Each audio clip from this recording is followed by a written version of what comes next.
Hello and welcome to this video about my new project, the EXO-S, the experimental open source Swingwing rocket glider. Rocket gliders fly up with their wings closed and hopefully fly down with their wings open like a plane or a glider. I'd never really seen any before in the UK, so I've made a few different prototypes. Here's an early one that used 3D printing and my little laser diode CNC cutter. All my designs have got balsa wood wings with plywood reinforcement plates.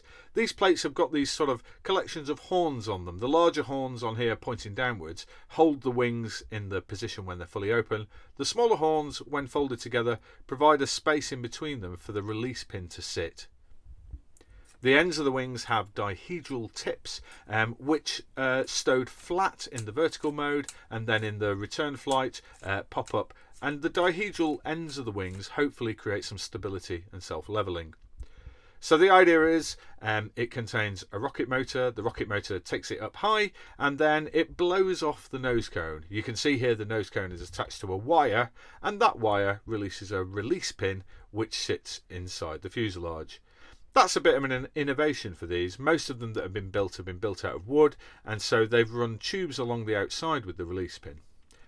I managed to make a small groove and a hole all the way through the fuselage so that my release mechanism kind of runs along the centre line, reducing a little bit of drag, although it's fair to say these designs are pretty draggy.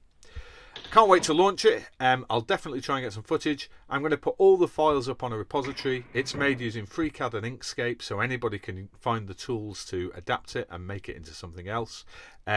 Really look forward to seeing what people do with this, and thanks for watching.